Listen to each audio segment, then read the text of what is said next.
تب آپ کی عمر 40 برس تھی۔ حضرت اماں خدیجہ الکبریٰ رضی اللہ تعالی عنہ آپ کی عمر 40 برس تھی اور آقا علیہ الصلوۃ والسلام کی عمر مبارک اس وقت 25 سال تھی۔ اس وقت 25 سال تھی۔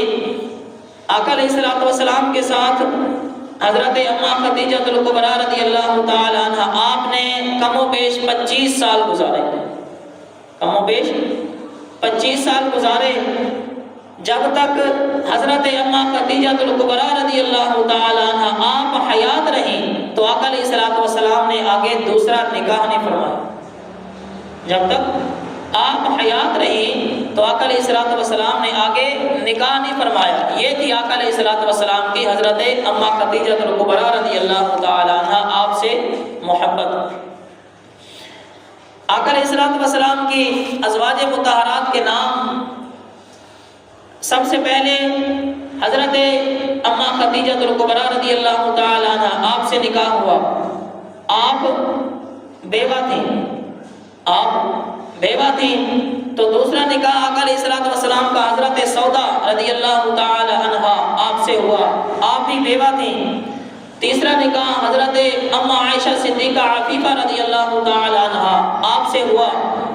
آقا علیہ الصلوۃ والسلام کی ازواج مطہرات میں آپ وہ واحد ہستی ہیں حضرت اماں عائشہ صدیقہ عفیفہ رضی اللہ تعالی عنہا کہ جو کنواری تھی، جو کنواری تھی۔ نہیں تو آقا علیہ الصلوۃ والسلام نے جتنے بھی نکاح فرمائے تمام کے تمام یا تو بیوہ تھی خاتون، یا وہ طلاق یافتہ تھی، یا وہ آقا علیہ الصلوۃ والسلام کی آزاد کردہ لونڈیاں تھیں، یا وہ آقا علیہ الصلوۃ والسلام کی آزاد کردہ خاتون تھی۔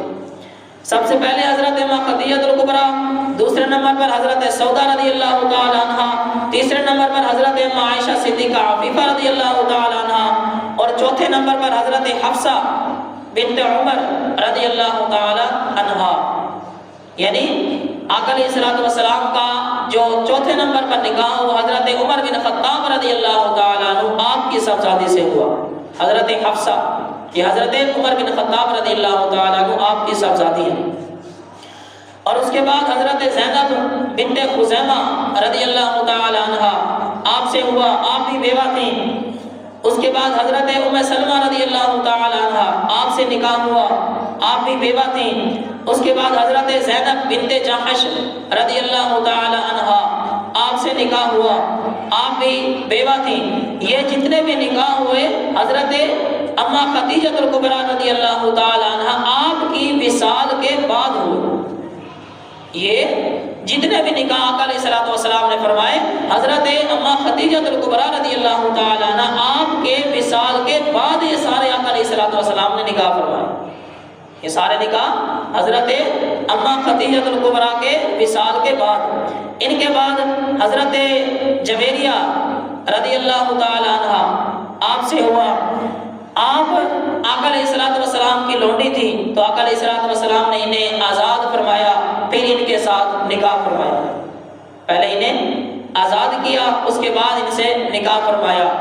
اس کے بعد حضرت صفیہ رضی اللہ تعالی عنہ آپ سے نکاح ہوا تو یہ بھی آقا علیہ الصلوۃ والسلام کی لونڈی تھیں۔ آقا علیہ الصلوۃ والسلام نے پہلے انہیں آزاد فرمایا، اس کے بعد ان کے ساتھ آقا علیہ الصلوۃ والسلام نے نکاح فرمایا۔ ان کے بعد حضرت ام حبیبہ رضی اللہ تعالی عنہ آپ سے نکاح ہوا، آپ بیوہ خاتون تھیں، آپ بیوہ تھیں۔ کنواری صرف حضرت ام عائشہ صدیقہ عفیفہ رضی اللہ تعالی عنہ، صرف آپ ایک واحد ہستی ہیں جو کنواری تھی آقا علیہ الصلوۃ والسلام کی ازواج مطہرات میں۔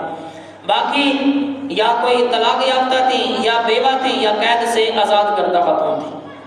اس کے علاوہ حضرت میمونہ رضی اللہ تعالی عنہ آپ سے نکاح ہوا۔ اس کے بعد حضرت ریحانہ رضی اللہ تعالی عنہ آپ سے نکاح ہوا، اور اس کے بعد حضرت ماریہ قبطیہ رضی اللہ تعالی عنہ آپ سے نکاح ہوا۔ اور آقا علیہ الصلوۃ والسلام کی جو ازواج مطہرات ہیں ان میں سے جو اولاد ہیں وہ صرف 2 ازواج سے ہیں۔ جو اولاد ہیں آقا علیہ الصلوۃ والسلام کی وہ صرف 2 ازواج مطہرات سے ہیں۔ سب سے پہلے حضرت اماں خدیجہ الکبریٰ رضی اللہ تعالی عنہ آپ سے آقا علیہ الصلوۃ والسلام کی 4 صاحبزادیاں اور 2 صاحبزادے ہیں۔ آپ سے 4 صاحبزادیاں اور 2 صاحبزادے، اس کے بعد حضرت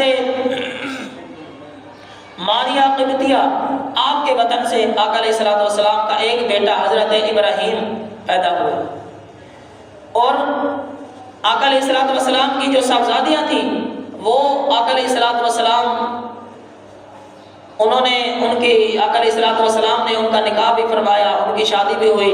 آقا علیہ الصلوۃ والسلام کے جو صاحبزادے تھے ان کا نکاح کسی کا بھی نہیں ہوا، بلکہ وہ بچپن کی عمر میں ہی انتقال کر گئے تھے۔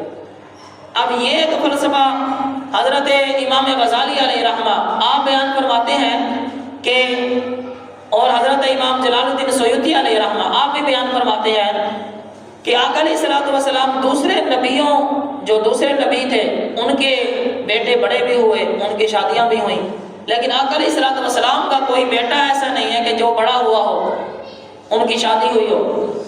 تو اس کی وجہ وہ کچھ اس طرح لکھتے ہیں، آپ فرماتے ہیں کہ اس کی وجہ یہ ہے کہ بقیہ جو انبیاء گزرے ان کے جو صاحبزادے تھے اس باپ سے اس بیٹے تک نبوت منتقل ہوتی رہتی تھی، یعنی اگر باپ بھی نبی ہے تو ان کا بیٹا بھی پھر نبی ہوگا۔